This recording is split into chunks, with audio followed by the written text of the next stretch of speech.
This is how we bought a house that didn't sell on the open market. This house came in as a SEO lead. So someone filled out a form on our website and it immediately caught our eye because of its proximity to Lake Winnipesaukee and its proximity to other lakes and also its proximity to some ski areas in New Hampshire. I'm not too familiar with New Hampshire, but I did notice that there was a slope nearby. I think it's down here somewhere. The only thing was they didn't have enough equity to really sell. They had just bought it. What was it, like a year ago, Stefano? Yeah, they just bought it a year ago and they got lucky they had a 2% interest rate. So that's as low as they got. Yeah. And at 2%, we're able to, they listed their house and whoever was going to buy it was going to buy it at 6%, right? So their payments would have been way higher. And the reason we were able to buy it with little to no equity is because of how low the payments were. So we took over. It's a big house in a great area. It's probably worth about 450, 500. We paid what did we pay for it? 435? No, we paid above asking or pretty much at what they would have net selling it at their highest price, which was 465. 465. So we paid 465 for it, but our payments were lower than if we had paid 500 on the open market, right? Even more. Absolutely. Absolutely. And what was great about this is this family needed to move right away. Had a job opportunity, and if they didn't sell the next couple of weeks, they would have had to give up on that job they had lined up in a different state. Right. And the play here was obviously we looked at it right away and we were drawn to the Airbnb aspect. If you come down here, you can see it's really close to Lake Opeechee, I think is how you pronounce it. And it has a public launch a little bit down over there that way. But great neighborhood. And if you even look on the map, what we're going to do is we're going to approach, this is our house right here. This guy has deeded lake rights. So we're going to ask him to cut us off a little piece back here and we'll try to put a dock over there down the road. But right now we're just trying to stabilize it and get it fully rented out. In fact, we've already rented out pretty much all of July, I'd say, and we're going to net.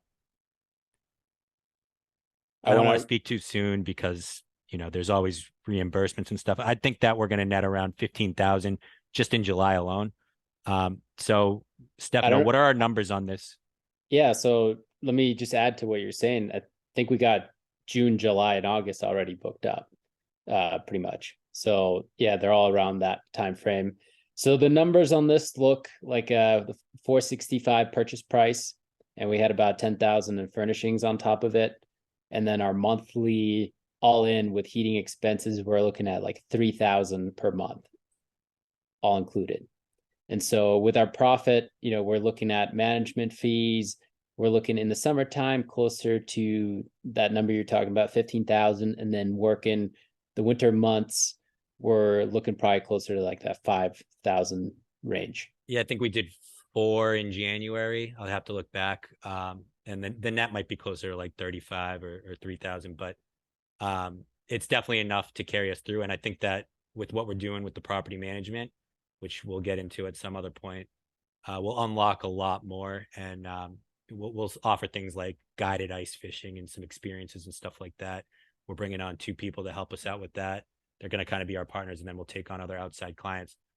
Um, but again, I mean, the numbers only really work because of how low the payments were. And we took it over, and you can definitely go on YouTube and find a lot on due on sale and subject to and stuff like that. We don't have to really get into that, but the numbers just worked. Yeah, I mean, this is what happens when you do creative financing. We're able to take a property that wasn't going to sell. They might have had to bring money to the table. They wanted to keep that job, and we were able to make everybody happy during this deal. Yeah, I think another important thing to note is that we might be the only people in the world that were able to buy this, right? I mean, that's 100%. obviously that's overstating it a little bit, but because of your sales skills and because of our knowledge of marketing, everyone else is going on MLS and they're looking at this and they're saying, "Oh, it must be overpriced. No one's paying the price that they want." But really, they don't know because they're only in contact with the real estate agent, right? So they don't know that they're paying 2% mortgage on a VA loan. Now, everyone's looking at it from one lens and they're not experienced enough to know there's a bigger story there of why it's not selling. The price isn't outrageous. It's a decent price.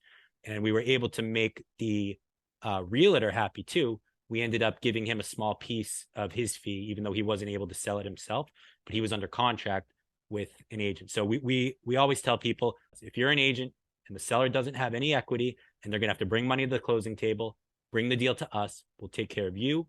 We'll take care of the seller. We'll make sure it's a win-win-win for everyone.